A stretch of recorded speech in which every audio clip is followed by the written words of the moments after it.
Good morning. It's Friday, September 6th. The multi-front war in the Middle East is now 336 days old. I'm Jonathan Schanzer, Senior Vice President for Research at Foundation for Defense of Democracies. Welcome back to the FDD Morning Brief. Israeli news media are reporting that after 10 days, the IDF has concluded major military operations in the West Bank town of Jenin. There's a lot happening right now in the West Bank, or Judea and Samaria, if that's your preferred nomenclature. Iran is still trying to stoke unrest there, smuggling weapons and cash to their proxy groups. The Israelis are doing everything they can to keep a lid on things, but it ain't easy from what I hear. We're going to watch that space here at the FDD Morning Brief, so stay tuned for future analysis and what could be yet another consequential front in this multi-front war. Our guest today is Mariam Wahba, a talented FDD research analyst and an Egyptian native. She's someone who has been keeping close tabs on Cairo and that Philadelphia corridor that we've been hearing so much about. We'll hear from Mariam in just a few short minutes. Exactly 52 years ago, Palestinian terrorists from a group known as Black September infiltrated the Olympic Village in Munich. They murdered 2 Israeli athletes and took 9 others hostage, demanding the release of hundreds of Palestinian terrorists from Israeli jails. Back in 1972, Israeli Prime Minister Golda Meir refused to negotiate with the terrorists. German police attempted a rescue but failed. All the hostages were killed. The Mossad then fanned the globe, hunting down those responsible. Justice was eventually served. Fast forward to 2011, Hamas captured Israeli soldier Gilad Shalit in a cross-border raid. But Israel's policy changed. Benjamin Netanyahu negotiated a deal to release 1,027 Palestinian terrorists in exchange for Shalit. Today, in the wake of the 10/7 attacks and the prolonged hostage crisis, the lessons of Munich and the Shalit deal remain unsettled. In a painful twist of fate, Yahya Sinwar, the most prominent terrorist released in the Shalit deal, is now demanding Israel release thousands of Palestinian prisoners in exchange for the remaining hostages. Israel is actively considering it. What are the odds that one of the men that Israel might release could be the mastermind of another devastating attack on Israelis? High, I think. Then again, should the Israelis not strike a deal with Hamas and the hostages are murdered, will a Mossad campaign of retribution even begin to settle the score? The Israelis are once again in an impossible position. Nobody knows what the right decision is, even if the White House thinks it knows better. Nobody ever said being Israeli was easy. Now for your headlines. Headline 1. The chief of staff of the Egyptian military made a surprise visit to the Gaza border yesterday. According to Egyptian media, the reported purpose of his trip was to assess the security situation at the border. Earlier this week, Prime Minister Benjamin Netanyahu and Strategic Affairs Minister Ron Dermer both called out Cairo for failing to choke off Hamas smuggling tunnels beneath Egypt's border with Gaza. Dermer even called out Egyptian President Abdel Fattah al-Sisi by name. That doesn't happen too often. The border there is a source of serious controversy. Jerusalem is adamant that any ceasefire deal should allow Israel to retain control of the Philadelphia corridor, which runs astride the Gaza-Egypt border. Israel wants to prevent Hamas from rearming, and arms aren't the only concern. According to intelligence sources yesterday, Hamas's Yahya Sinwar reportedly planned to smuggle himself, his inner circle, and the Israeli hostages into Egypt and from there to Iran. Israel obviously can't let that happen. Headline 2, in other Egyptian news, Egyptian President Sisi paid an official visit to Turkey. This was his first trip to Turkey since entering office in 2014. Relations between Egypt and Turkey soured in 2013 after Cairo outlawed the Muslim Brotherhood and the Egyptian military ousted the country's Islamist president, Mohamed Morsi, who was quite close to the Turkish government. Turkish President Recep Tayyip Erdogan launched a campaign targeting the Egyptian regime, but more than a decade later, Cairo and Ankara are seemingly ready to bury the hatchet. In February, Erdogan traveled to Egypt after the two countries agreed to mend ties. What issue is bringing these two former adversaries together? Yep, you guessed it, the war in Gaza. Erdogan said that his country shares a, quote, common stance with Egypt on the Palestinian issue. And then, speaking on behalf of himself And President Sisi accused Israel of committing genocide against Palestinians in Gaza. Turkey is a NATO ally. Egypt soaks up billions of American taxpayer dollars each year. I don't know which regime is more of an embarrassment. And headline 3, the family of murdered Israeli-American Hirsch Goldberg Poland released a Hamas propaganda video of their son yesterday. It was another gut-wrenching sign of the U.S. and Israeli government failure to release the hostages. And now get this, Axios reports that Washington is contemplating applying pressure on Hamas instead of trying to exact concessions from Israel. Stop the presses. It took the Biden administration only 11 months and the execution of an American citizen to realize that putting the onus on Israel was the wrong strategy. 7 Americans remain in Hamas captivity. The U.S. believes that 4 are still alive and that a ceasefire deal is the only way to save them. If that's true, then the Biden administration really must get serious. Pressuring Israel to concede will only embolden Hamas and make a hostage deal harder to reach. Okay, I'm now pleased to introduce Mariam Wahba. Mariam began FDD in the communications department and is now on our research team, where she keeps an eagle eye on all things Egypt, including the oppression of religious and ethnic minorities. A native of Egypt, she has an interesting story as a Coptic Christian. She also shares some non-FDD insights on her podcast, Americanish. If you haven't listened, check it out. I'm pleased she's joining us now here live on the FDD Morning Brief. Welcome, Mariam Wahba. Hey, John. Good to be with you. Thanks for having me. Great to have you. Okay, so first, maybe just tell us a little bit about your background. What exactly is a Copt, and how do Copts fit into the larger story in Egypt? What a place to start. So the way I like to describe it is Coptic Christians are the indigenous people of Egypt. So when people generally hear the word Egypt, they have one of 2 images come to their head. First is the pyramids, ancient Egyptians, and the pharaohs. And second is the modern state of Egypt, which is predominantly Christian. And a good way to think about Copts is Copts are the people bridging those 2 versions of Egypt. In fact, Copt or Coptic is actually a Greek word, and it's what the ancient Greeks used to call the ancient Egyptians. Unfortunately, under Islamic rule, since like the 6th or 7th century, Copts have faced persecution and discrimination across all aspects of society. So I'll give you an example. Copts are often excluded from things like higher education, public service, and even things like where the kids can play in sports teams. Up until very recently, there was a job section in the Egyptian newspaper, and at the very bottom it said, "Christians not need apply."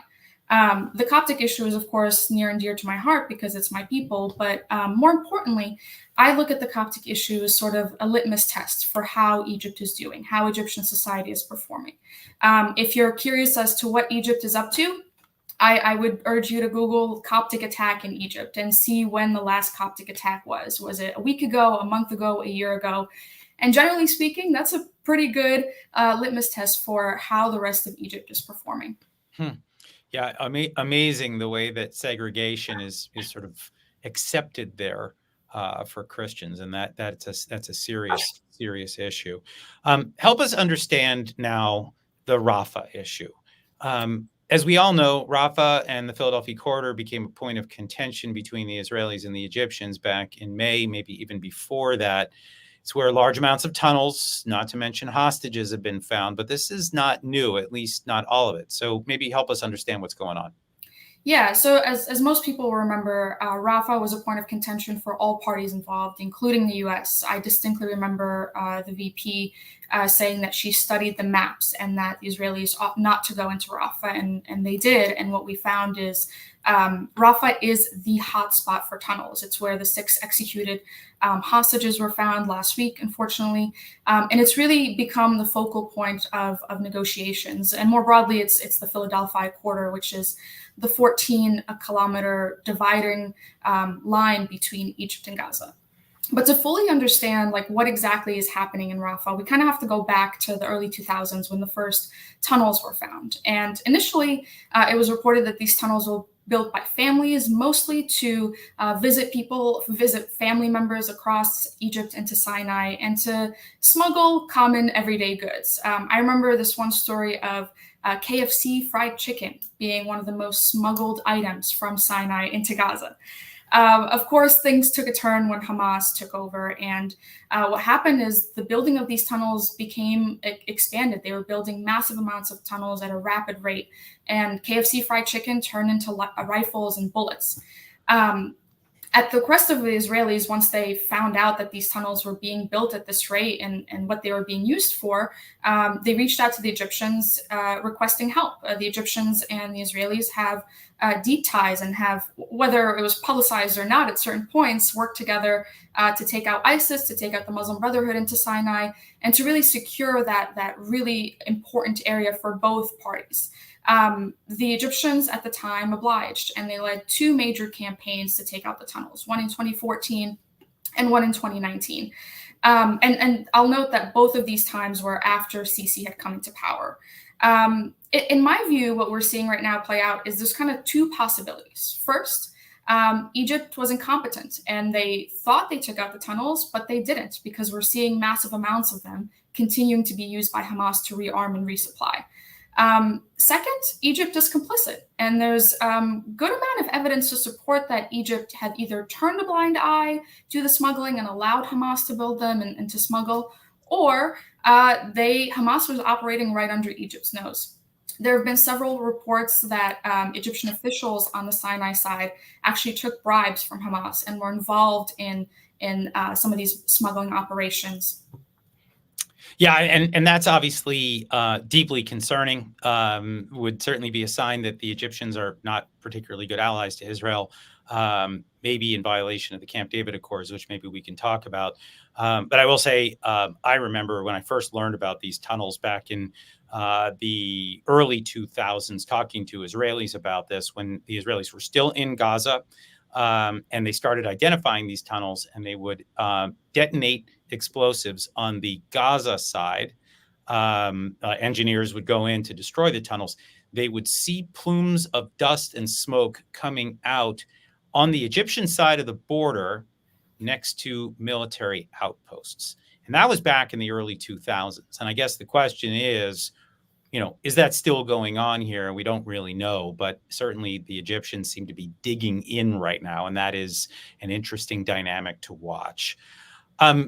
Look, zooming out from the Philadelphia corridor, let's look at the Sinai Peninsula. What does Sinai represent for Egypt, and what role does it play in the war that Israel is waging right now against Hamas? Absolutely. Great question. So Sinai, we could spend hours on, but I'll restrain myself here. Sinai is a very important region for Egypt, and it has a lot of sensitivities because, as you may know, Israel won Sinai in one of the Egyptian-Israeli wars, and they gave it back to Egypt under one of the peace treaties.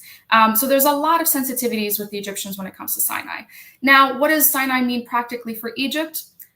You could argue not that much. The one way it matters to Egypt is Sinai is home to the Bedouins, and Bedouins are semi-nomadic people, usually ethnically Arab, Arabic speaking for sure, but these tribes kind of control the region and how it operates.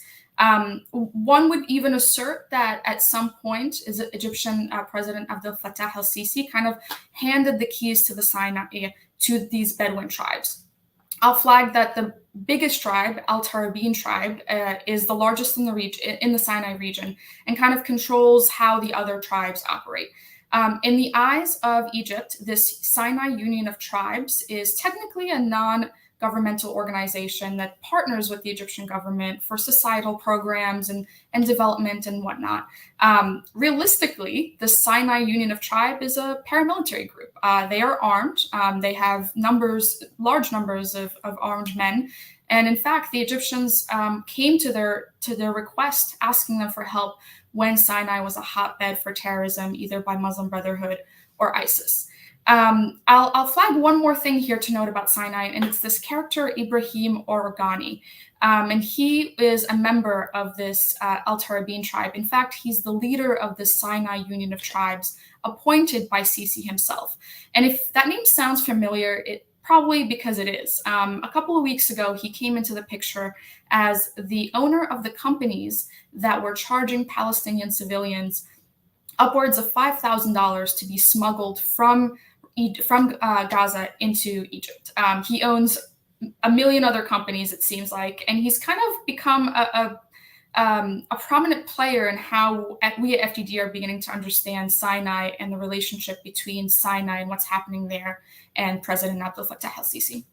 Yeah, it seems like that guy's probably ripe for sanctions, certainly scrutiny. I think we need to learn more about him, about that NGO, and just, I think, broadly speaking, about which tribes are involved in this. Certainly, there's going to be some profiteering. Wartime profiteering is not new, and it's certainly not exclusive to Egypt, but I think we've got some work to do. That is clear. Putting aside some of these more pressing issues, Egypt's been in economic decline, I would say maybe even a tailspin, for the better part of a decade, maybe decades before that, if we're going to be honest. I mean, things were bad before the revolution. How have they changed since then under Sisi, and how is the war in Gaza impacting Egypt economically? Absolutely. So Egypt has been in a decline economically for as long as you and I can definitely remember. I'll note that since the 60s, the Egyptian pound has lost 98% of its power, its purchasing power. That's a huge amount of purchasing power to lose in just, about 60 years, if I'm doing my math right. When Sisi came to power, there was, of course, a lot of promises. And in the past 2 years or so, there's been a huge spotlight on how the Egyptian economy is doing. Some things are, of course, to be blamed on Sisi. Others, it wouldn't be right to do so. And I'll start with what can be blamed on Sisi. When Sisi first came to power, one of his big promises is the privatization of the economy. As some people may know, Egypt is largely owned and largely controlled by the military. It's why the coup happened. It's one of the reasons why the coup was able to happen is because Egyptian military dominates, Egyptian army dominates most of the Egyptian life.